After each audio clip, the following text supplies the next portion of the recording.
Hello, and welcome to our annual celebration of the United Methodist Communities Foundation.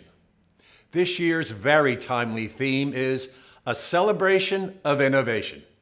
UMC has been at the forefront of a number of innovative initiatives, and you will hear from the leaders who have fostered them, as well as the teammates who have benefited from them, and in some cases, the grateful family members who have seen firsthand the difference in their loved ones' lives. We'll be honoring some very special friends of the foundation, and we invite you to join them in their generous support.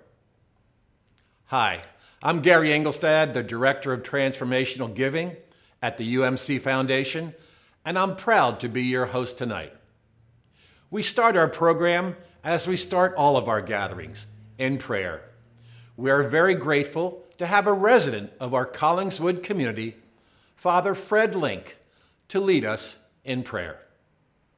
Let us pray. We praise you, Almighty Father, the source of all creation, and thank you for all the wonders and beauty with which you have surrounded us. In doing so, we recognize the ultimate created gift, human life. Help us to see your image in each person we meet daily, and inspire us to see not superficial differences, but to recognize our unity with you and through you with each other, which transcends any differences. Help us to treasure the gift of human life and to witness to our obligation to protect and nourish that life at all its stages and all a person's needs. In doing so, we profess our faith in you and strengthen the bonds that unite us. As Jesus reminds us, you regard our kindnesses to and care for each other as if we were sharing these kindnesses directly with you.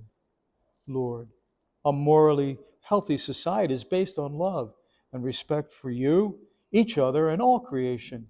Grant us your strength to build that society daily. We commend to your love all our deceased relatives and friends, and ask your continued blessings on our families, our residents, and our caregiving teammates. Amen. And now, here's the President and CEO of UMC, Mark Lenhart. Thank you, Gary, and thank you for joining our celebration of innovation. I'm Mark Lenhart, President and CEO of United Methodist Communities. In thinking about the theme of this year's program, I'm called to mind a passage in the book of Romans, chapter 12. Do not be conformed to this world, but be transformed by the renewing of your minds, so that you may discern God's will, what is good and acceptable and perfect. The passage goes on to explain we have gifts that differ according to the grace given to us, naming qualities we see reflected every day in our UMC teammates, residents, volunteers, and donors. Gifts in ministering to others, gifts in diligent leadership, in generosity, and cheerfulness. For me, these verses feel like a beautiful analogy for where we stand in this phase of UMC's ministry. 117 years in, living our values and vision of stewardship, continuous growth, and as you will see in this program, innovation. As a heritage organization, we are guided and motivated by our Wesleyan roots. We are not limited or confined by our faith-based tradition.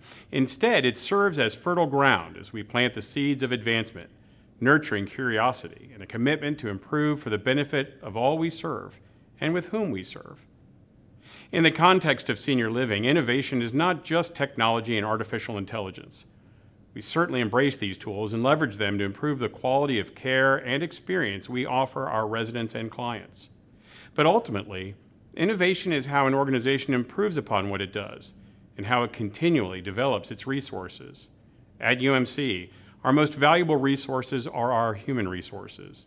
Our residents, teammates, and volunteers shape the communities in which they live and serve, and it is only through their participation and engagement that our mission of fostering abundant life for older adults can thrive and grow. While you watch today's program, I encourage you to keep a question in mind. It's one that I often ask myself as a leader. Serving in an environment of constant change, how are we recognizing and valuing the life-altering impact that UMC's ministry currently has, while also ensuring that we continually grow and develop to meet our population's evolving needs? As you'll see, The answer lies in an unwavering commitment to innovation and partnership. So thank you for joining us today. Now it is my honor to introduce UMC's board chair, Reverend Ed Carl. Thank you, Mark, and hello, everyone. I'm Reverend Ed Carl, the chair of the United Methodist Communities Board of Directors. These days, we engage our mission to offer abundant life for all of our residents quite differently.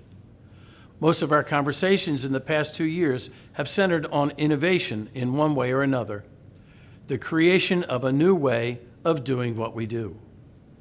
Whether we are developing creative new ways to provide hands-on service for an enriched residential life together, or engaging in problem solving to improve our organizational approach, innovation provides opportunities to create alternatives to our conventional way of doing things.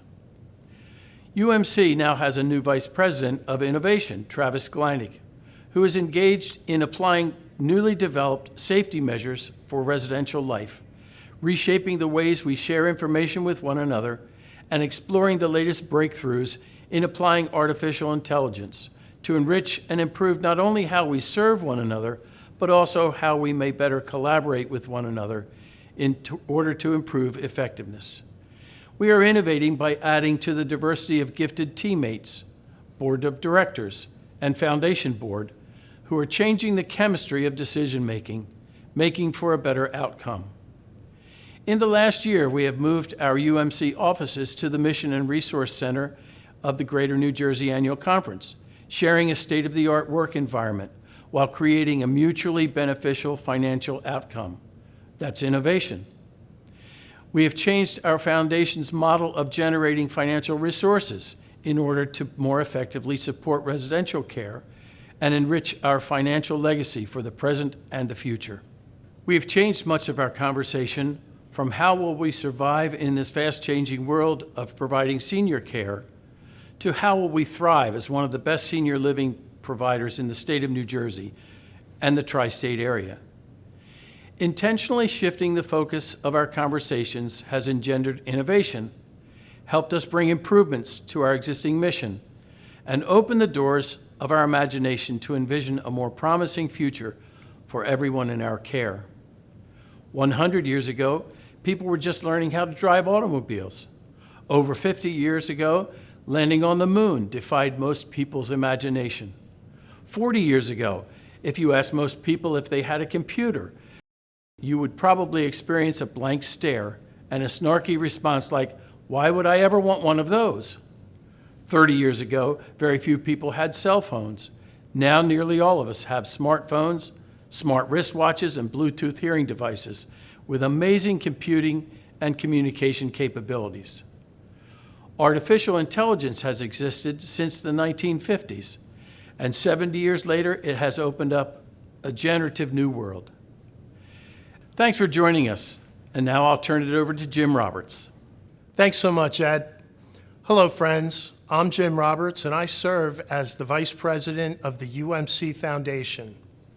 We raise critical funds to help provide support for sustainable and engaging community housing, programs, and a compassionate continuum of care for our senior population offered by United Methodist Communities. As the son of a retired United Methodist minister, I'm honored and humbled to serve in this leadership role. Providing housing opportunities to our senior community where residents are safe, healthy, and happy is important to me, and I hope it's important to you too.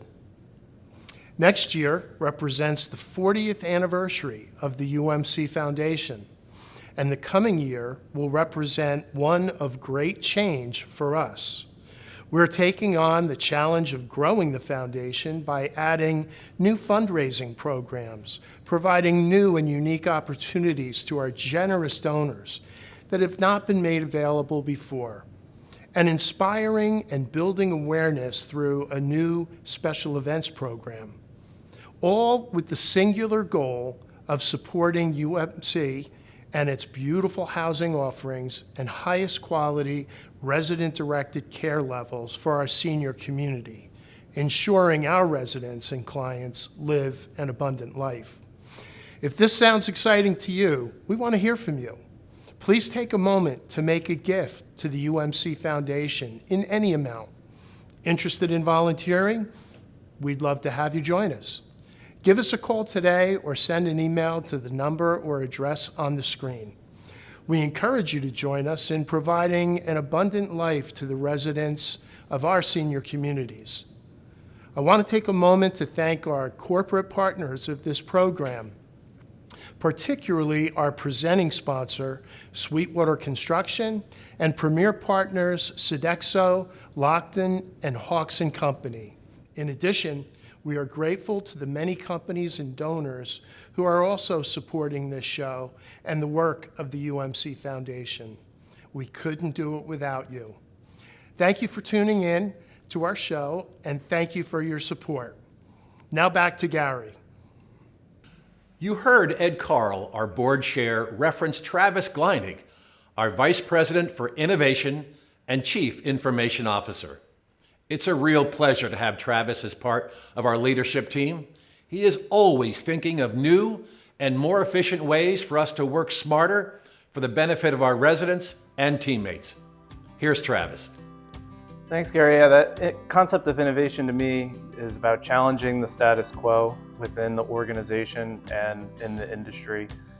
Innovation is about being proactive instead of reactive, whether it's in giving our residents better care through different technologies or supporting our team members in how they do their job in caring for those residents. Very important to ensure that we are always staying up to date with the kinds of new challenges and developments that are occurring technologically and sociologically. Aging is a universal experience. We all experience this in ourselves, with our family, parents, grandparents. This is a universal experience, and we take care of people at a time when they're in their most vulnerable, and so that's a heavy responsibility, I think.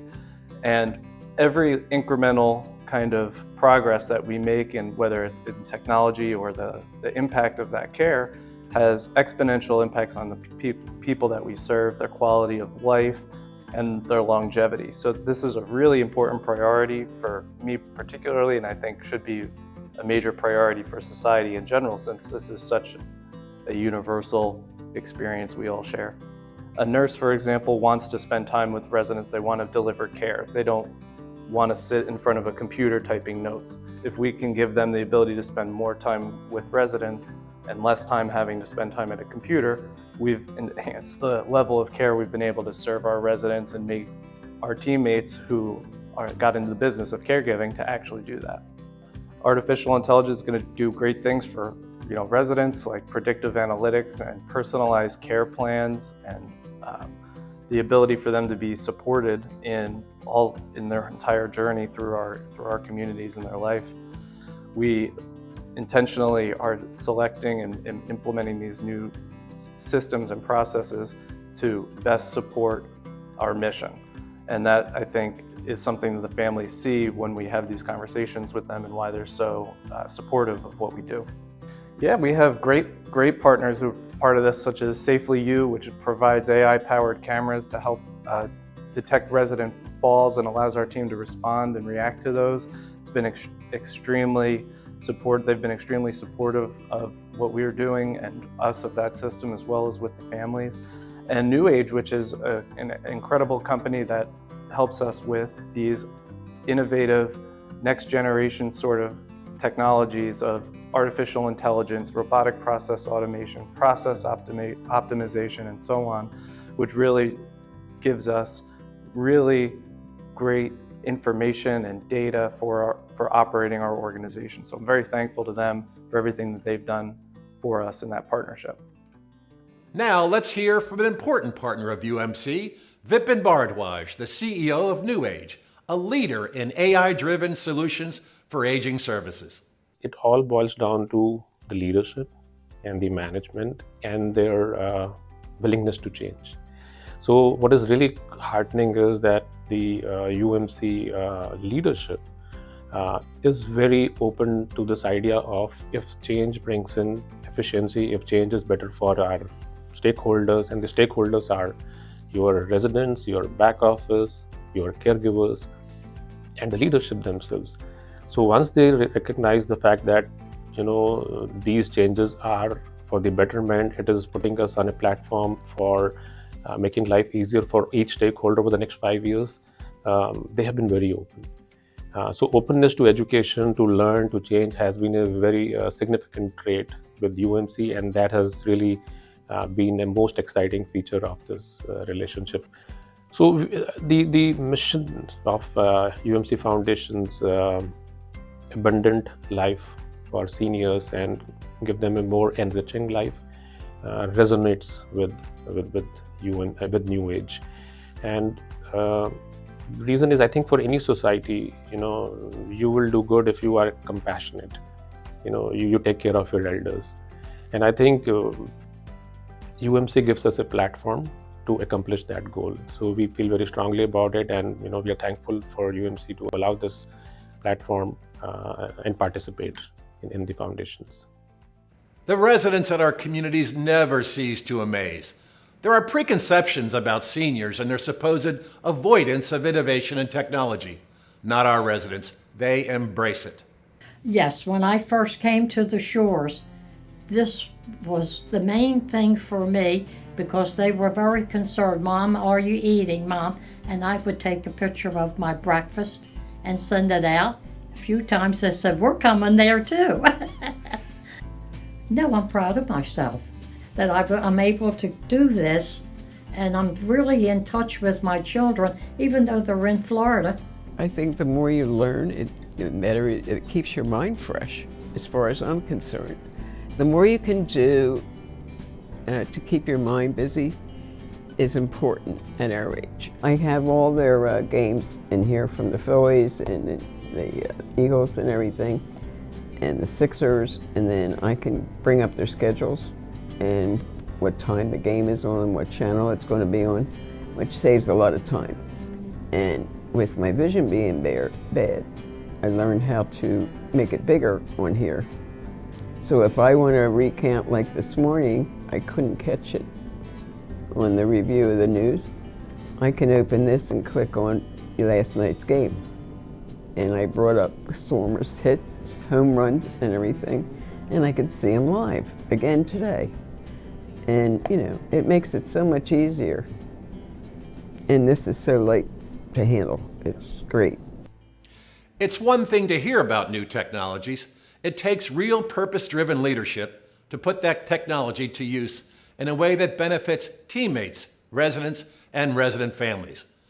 To tell us about an amazing new tool in our Tapestries memory care, here is our corporate director, Pam Garofolo, followed by a few members of her teams at our communities, as well as some very grateful family members. Innovation to me is really thinking out of the box.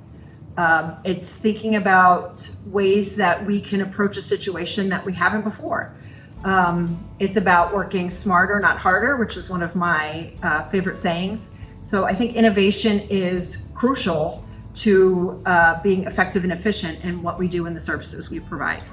And Safely You was interesting because they use video technology. So they're actually videotaping, but at the same time, that videotaping respects privacy and autonomy and is only captured and saved if there's an issue that we need to then go back and monitor. So it kind of gives you that hindsight monitoring, if that makes sense. But yet Safely You kind of sparked our interest because it also respected the privacy and the regulations that we must follow to not, monitor all of our residents like Big Brother watching. So that's kind of how that came about. And then, it was introduced through Travis and it seemed like a really good fit. So we gave it a shot. I also think the thing that was really crucial with Safely You in particular as a company was that they onboarded the staff very diligently. They made sure that they were the ones providing training to the direct care team. I think that one of the great stories, I can't remember which community it was, but one of the great stories was they hadn't even officially launched it, but they had like a soft launch for a week. And within that week, the staff saw the possibilities of what it could do and were already like, this is the greatest thing. So when it came time to really do that hard launch, everybody really had the buy-in and was really effective. It's a reassurance and safety. I mean, they come to our community and our care because the families don't have the ability or the skills or the time or whatever to support their loved one as they wish, and we do. We are the experts. If I had cancer, I would go to the best oncologist. So if I have dementia or cognitive impairment, I'm going to go to the experts. So I think that they know and understand that we utilize technology in this way, that it just enhances the services that we provide. We have a great team that's been here for many, many years. So honestly, it really is like home away from home and a very close-knit family environment that we have here in Tapestries. We were very excited about Safely You. We had, lots of meetings and about what the product was and what it could offer. And so we were really looking forward to it. And I have to say, our team and families have embraced it, and it has been a nice complement for our resident care and safety here in Tapestries. Amazingly, they have really embraced it. I have to say, Safely You and their team really helped them understand what this technology is, and we had a really smooth transition into its installation and to starting it. We advise the family that this is a technology we have, and they can consent to either activate it or not. So they do have the right to participate or not participate. We have full 100% participation here in Tapestry since we launched it. I think families have a good sense of security and peace, knowing that their loved one is safe, and if they do have a fall, they'll have a quick response and a quick intervention. They appreciate that the communication and that and the suggestion. They would say, you know what, we looked at the video and we realized in doing so that this is what we're seeing. We share that information with the family. We tell them what maybe a suggestion or a recommendation is, and I have found that they're very thankful for that, and they're usually very agreeable and responsive to anything we ask that makes the resident more safe and more comfortable. I love technology. I really do. Yes. Yeah, I'm excited about the technology and in the ways that it can assist us in care and safety. Yeah, it's great. I just hope that technology continues to grow and we can use it in many other areas. Well, I enjoy the wisdom that they share. I enjoy also the encouragement that they seem to give us. Even though we're here to take care of them, they do somehow seem to flip some things and wind up encouraging you in a way that you didn't think, was not even expecting. So I do enjoy that. And I enjoy that they welcome the care and are very appreciative of it. Well, when it comes to safety of the residents, anything that's going to help with that, whether it's technology or some other innovative way of us changing our strategy or the way we do things, I'm all for that, because it's all about the safety of the residents. It's received very well. Because again, it's all about the safety of their loved ones. So anything that's going to keep their loved ones safe, they're usually on board with. I love it. This is good for me. I love it. I love the residents, and I enjoy it because it's different. You have to be something different for everybody. I have people ask me, "Are you my sister?" I'll tell them, "You want me to be? It's okay. I'm your sister. I'm your body, your mother, whatever you need me to be." Because in their world, if it's important for them, then it's important for me. So it works. Safely You, it will alert you. As soon as the resident falls, it will alert you, and then you can go in and help them out, call the nurse, set up the motion to provide the care that they need. I've been doing this for a few years, and I love it. I've been here a long time. I have 4 different departments, and everyone, gets a piece of your heart. So that's what I like here, that we work with our heart. Not only, oh, it's a job, get my check and go. No. I feel as if I'm vested in my residents.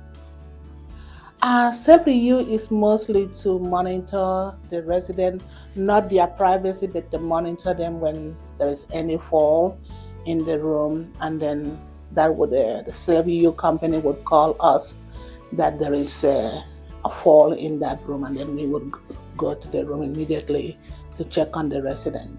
It helps, especially help us to see before the resident would fall and we don't know what happened. But if the resident fall within that parameter where the camera is, we know exactly what happened when we review the video. So it's a very good, very, very good tool to use. My dad was the cool one, and my mom was, I used to always call her the Barracuda.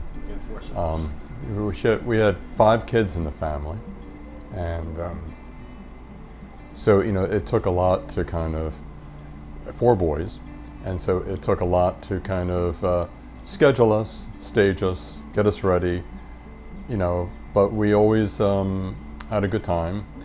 She was a very fastidious person. So with 4 boys, that was a bit of a challenge. Very clean and neat, and the house was almost museum-like in some cases. And she and my dad were really good partners.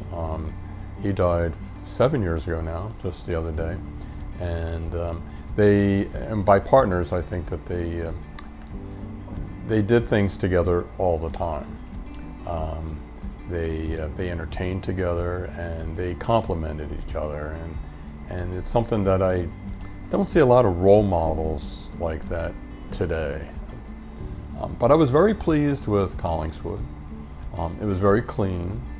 It seemed pretty well staffed, considering that we were just coming out of the pandemic.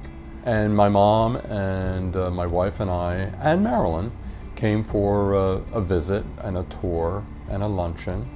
It was crab cakes that day, and which is one of my mom's favorites. And so we settled on this. And then she fell, and so that made the decision a little bit quicker. And I get a call very quickly. I've even gotten calls, 2, 3 o'clock in the morning, and I appreciate that. And they always say, "Hi, this is so and so from Collingswood. Nobody's hurt. It's not an emergency." Which is I like.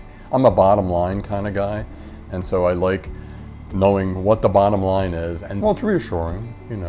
It's part of the portfolio. The staff here is very good.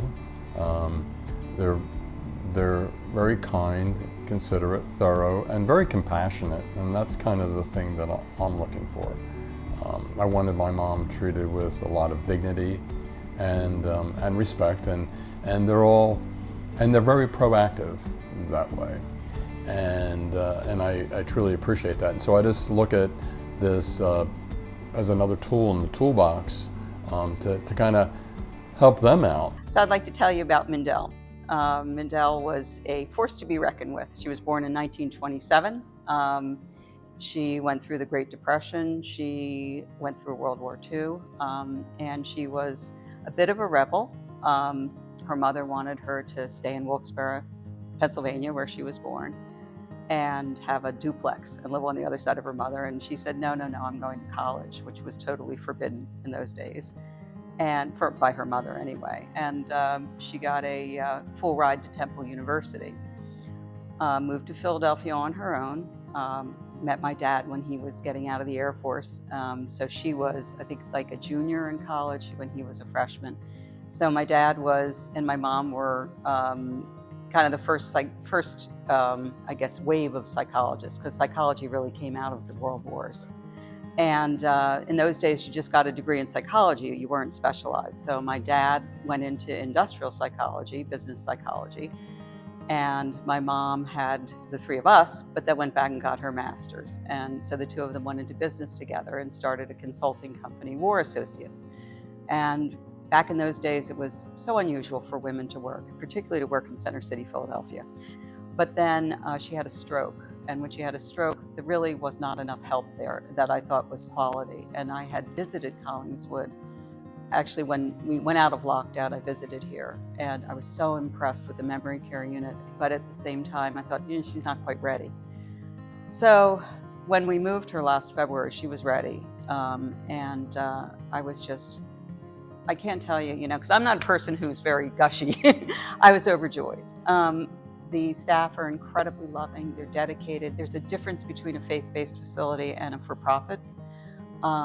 The people are really invested in the residents, and here, it's really stable group, loving group. They've got their own thing going on, and it's a good thing, And I was thrilled because I had done things like put bells, literally put jingle bells on her and on her walker and on the rail on her bed. At the time, she had a bed rail because she had a hospital bed at the time. She's gotten better. She's made a lot of recovery. But we were trying desperately to find ways to monitor her movement, her falls. So when I heard about this is actually one of the reasons I first came and looked at the facility. And I will say we have benefited so much from it. My mom falls pretty regularly, and she bounces, luckily. But it's like an instant response. And not only that, you can go and you can analyze, which we have done, what caused the fall. Like at one point, I had the feng shui perfect in her room, and yet it turned out that I had the dresser in a place where she was trying to avoid with her walker. And by simply moving that back, when we saw why she fell, we've really diminished the number of falls. She does really well. She knows her grandchildren still, mostly, not the great-grandchildren as much, but remembers. She still plays piano. She would kill me if I said that because she wouldn't like, this is the way it sounds now, but she still plays. We still sing together. She still has a sense of fun. If she's feeling well enough, I drag her out. We go to Rita's and get an ice cream sundae, or we go, get a quick dinner somewhere. We've also asked the president and CEO of Safely You to give us his thoughts on how it's working out so far. We've been thrilled with the partnership. The data from UMC has been incredible. The team there has been incredible to work with. To share some of that data, we're seeing that they're responding to our events in 1 minute and 37 seconds on average, which is incredible. That is a really fast response time, and it really speaks to how strong that team is. And they've been sending folks to the ER 3% of the time because they're not sending folks that just lowered themselves intentionally. What we see without us in places, that'll be more like 20% of the time. So they've brought down the number of emergency room usage by about a factor of 10. Really important, really meaningful for residents and families. So thank you all to that have participated. And again, thank you to the team. So it's been a wonderful partnership. I hope the event is going well. Thank you again for inviting us to participate. We've been thrilled with working with the Shores and Collingswood, and I look forward to continuing the partnership to innovate together. The success of an event like this is dependent on loyal and generous sponsors. Our presenting sponsor is Sweetwater Construction. The UMC Sweetwater relationship goes back a number of years, and their first-class work has made an indelible impact on our residents and our teammates. They really have created great places to work and to call home, thanks to Sweetwater. Here's Ron Witt, the president and CEO. Yes, good afternoon. My name is Ronald Witt, and I'm with Sweetwater Construction, and I'm the president and CEO. So Sweetwater Construction was founded in 1985 by my father. Sweetwater at the time was an interior acoustical contractor, and under my father's vision, we developed into an interior construction contractor and then morphed into a full-blown general construction and construction management firm. So our relationship with United Methodist Communities probably started 15 years ago. It's been a wonderful relationship. We feel blessed and privileged to work with United Methodist Communities. We have done many, many projects for them, and we feel we've provided a quality work that has enriched the lives of the residents over the various communities that we've constructed. So part of our task, as we've worked with United Methodist Communities, has been how can we help them revitalize a lot of their communities and the common area spaces. And I think that's been a wonderful objective and a wonderful task to have put upon us, because when you see the progress, you see space that perhaps is maybe dull and dreary at times, and see what vibrant colors and schemes and amenities come out of that is truly special. It's been a privilege to work with United Methodist Communities, first and foremost. I think that the message and the mantra that UMC has in the marketplace to care for the senior living members that are coming into their communities is wonderful. So for me, it's meaningful, and how can we help UMC prepare to care for many, many people in the future. Our ability to provide state-of-the-art innovative tools is sometimes made possible by donors making truly transformational gifts. One of those tools is the IN2L program at our Bristol Glen community. This was made possible by the generosity of a donor who chooses to remain anonymous. But that donor was nice enough to write us a few words as to why she chose to do so. We're going to use some AI technology to hear her letter, read by a voice that might sound familiar. Bristol Glen provided a loving home and trusted care to our mom for many years. We observed the hard work of the many nurses and aides in Tapestries who tirelessly provided activities to stimulate the residents to participate in ways that brought them joy and entertainment. We watched our mother transform from a loner sitting in her room to a member of a community. She preferred to be out in the living room sitting with her Tapestries family. We were thrilled that she was not in her room most of the time when we showed up for a visit. With every day that goes by since Mom passed away, peacefully in her room, which had truly become her comfortable home, we are more thankful that we had the opportunity to repay, in a tangible way, the Bristol Glen community. We were thrilled to make a gift of the IN2L system that would honor our mom's life at Bristol Glen long after she was gone. We know and are very happy that it has been put to good use for the whole community. There are too many people to name in Tapestries and all of Bristol Glen that made a huge difference to our family. There are so many of you who consistently go the extra mile. We wish to show our gratitude with this gift, hopefully making your job just a little easier. We hope you have been blessed, as we have been so blessed by all of you. The jewels in all of your crowns will be sparkling in heaven, where we will all meet again. You have our eternal gratitude. Let's hear from some more residents and how they too have also embraced the 21st century. Personally, I have an iMac computer desktop, and I have a laptop. I have an iPad, I have an iPhone, and a printer, of course. I liked the speed of it, of course, and did a lot of things online. In fact, as a housewife, I did shopping, ShopRite, grocery shopping to the ShopRite online. I'd fill out a big form and send it off, and then they'd bring it right to my kitchen. Can't beat that. So that had a very large impact. Oh, I booked vacations. We just flew to Kentucky 2 weekends ago, booked it all online, got everything, car rental. Right. All I had to do was walk out the door. So I like that. It just certainly has made my life easier. And of course, the older we get, we want it to be easy. So technology it's just great, I think. Happened in my 20s, software came in, and that certainly made a big decision in my life. In my 40s, fiber optics came out, which I was actively involved in. And finally, when I turned 50, there's something called the network effect. I helped founded a company called Telex, or Digital Realty Trust, in downtown Manhattan that grew and was finally bought out 15 years later by Digital Realty Trust for $1.9 billion. So I think that AI is going to be a great, interesting technology. I'm not too sure exactly where it's going to go, but certainly it's very good, and I think that rather than writing college professors, I think the intelligence in the machines are going to exceed that of the human. So they might be able to cure cancer in my lifetime, fix genetic defects, and perhaps, make life a little bit easier. Well, I've always been interested, quite frankly. I just think that my mind works like a beginning, a middle, and an end, and I think technology has always helped people.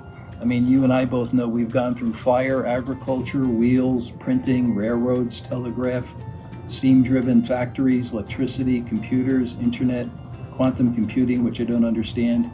But the thing that's really exciting in the communications world, I used to sell long distance for like 14 cents, and now it's for free with Skype. And my daughter is right now in Prague with her family, and I just Skyped with her, and I see her for free. It's just a mind-blocking that wouldn't even begin. And that wasn't developed at Bell Labs. That was developed by a bunch of programmers in Estonia.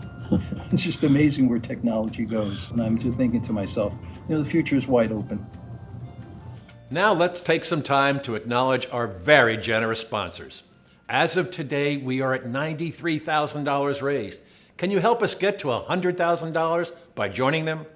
Use the QR code on the screen or send a check to the UMC Foundation at the address listed below. Our presenting sponsor, Sweetwater Construction. Our Asbury Premier partners, Hawks & Company is a customer-centric supplier of HVAC services. A longtime partner of UMC, Hawks takes ownership and pride in their work. They treat our communities, our residents, and our teammates with first-class service. They take the time to review any issues and provide options to develop the best solution for UMC. Thank you, Hawks & Company, for your many years of generous support. With over 135 offices and over 65,000 clients, Lockton & Company is a worldwide leader in risk management. With Lockton, you get something you may not be used to with insurance: creative thinking. No matter what risks you face, they'll help you overcome them with innovative solutions tailor-made for our business, even if they need to invent them anew. Thank you, Lockton, for always being there for UMC.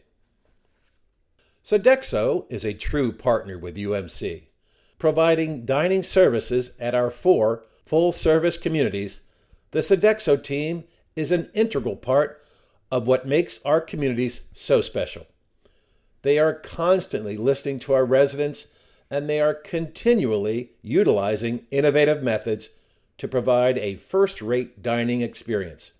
It is a real pleasure working alongside the Sodexo team, and we thank them for their significant support over the years. Thank you, Sodexo. Our platinum sponsor, Terrence and Jean Edwards. Our diamond level sponsorship, Baker Tilly, Anonymous. Emerald sponsorship, Sprague Energy, the Holman Foundation, New Age. Ruby sponsorship, Video Crew, Action Plumbing, Community Foundation of Sarasota, Sanford Hollander, Provident Bank, Nona Ostrov. Green Oak Consulting, Initial Impact, McCarter English, UFCW Local 152, Tom Griffith, and William Williams. Jim and Diana Roberts. Mark and Karen Lenhard. KDA Architects. UMC Foundation Team. Sapphire Sponsorship. ABS Electrical. Marion Security. Princeton Strategic Communications, and Safely You. At UMC, we are blessed with amazing teammates. The one thing I love the most is their unending desire to learn about their residents, to learn about each other, and to learn about all aspects of UMC. Here's Pam again to talk about how UMC is making that happen. So we had a meeting, and I remember, saying, we need this. So, we were like, okay, Mark was like, make it so. So we got a group together, and it was one of those things that when you know you're on the right track, it just becomes easy and it just falls into place. And I remember Dave, Glenn, and I talking after, so we all got together, we had a group, it was a mix of people from different positions and levels, got together. There was probably about 7, 8 of us, and we just made a list of everything that we thought that we needed people to understand to be a leader. Everything from risk management to critical thinking, which is what I'll be teaching today, to various topics, HR law, finance. So we just created this, and that was in the morning, and then by the afternoon we had it broken up, and we decided that we would be able to teach this within 4 consecutive sessions over the course of a year. I mean, it just flowed and fell into place, and we knew we were on the right track. And then we took a build as you go approach. Dave Glenn likes to say, you build the bridge as we're going, and that's kind of what we did. So we launched the first session, even though we didn't have the whole thing completely mapped out yet. And we knew that it was going to be kind of like a qualitative research, for lack of a better description, and where we got the feedback from the participants. And the participants told us what they wanted more of, and they told us, I was just joking in the session now, that they told us that they wanted more cookies. So we made sure we had more cookies. But they also told us that they wanted more information on how to do employee evaluations. So we are making sure that we have one of our sessions dedicated to how do you do effective employee evaluations. So with Build As You Go, and now we are actually in our second year, and we have already had a number of graduates. Every session we have more people sign up. Every session we have more graduates. And it's been really great. And everybody's kind of found their roles. We have Tanya, who interviews all of the people who are graduating and how it impacted them. We have leadership throughout all of UMC that provides education, and they're the presenters. And very well received. We actually have people that we have to tell them, like, okay, well, maybe next time you can join, because it's so well attended and appreciated. So it's a great program.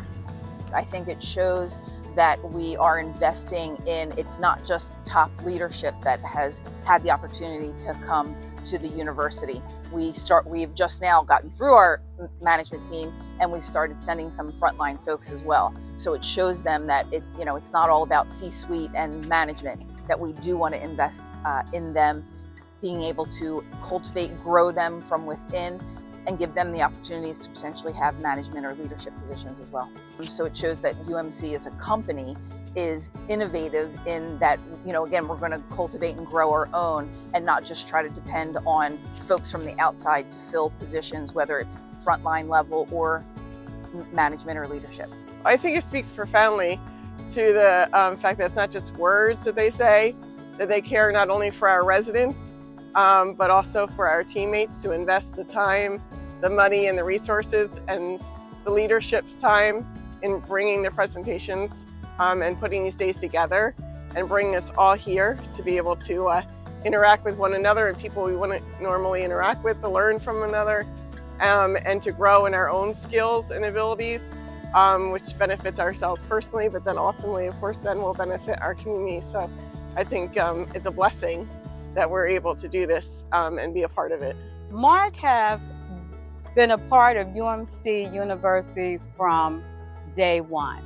When this was brought to Mark, he was like, I love it, invest into teammates. And one of the #1 belief that Mark has is invest in your team. You will not lose that investment. And he has done that with UMC University. Another area of constant innovation is with Homeworks, our live-in care team. They provide the peace of mind that comes with having someone staying with you in the house at all times. Live-in care offers one-on-one care, assistance, and attention in the environment older adults trust most, their home. A live-in caregiver lends peace of mind for seniors with mobility or memory issues, in addition to all older adults in need of wellness visits. If you're concerned about your family member who may be living alone or declining in functioning, the peace of mind that a caregiver can provide is priceless. A Homeworks caregiver can provide as little or as much help and support as needed. We'd like to take some time right now to tell you about someone who was very special within the UMC family.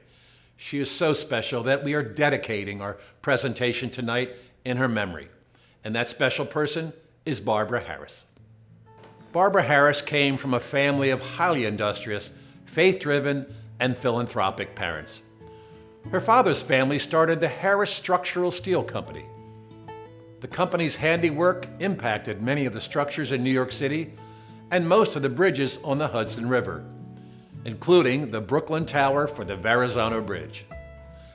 It was also Harris Structural Steel that put together the Wesley United Methodist Church in South Plainfield, New Jersey, a church that played a significant role in Barbara's life and in the history of UMC. Barbara's upbringing was one of reminders that there are those in the world who are in a more difficult situation, and that she had a role in helping address that. As longtime friends Laura and Dean Livingston recalled, one of Barbara's experiences as probably a young teenager, the women at Wesley Church, as many of the women throughout the Methodist community at that time, they collected money each of their monthly meetings to go to the homes. Pennies, yeah. And so one year, at the end of the year, Barbara and her mother went down to Francis Asbury to deliver the pennies. And it wasn't, oh, just send them a check. It was like we go and we see the people and we interact with them. And we know who they are because they're people. They're not just something off there somewhere. They're part of our Christian family.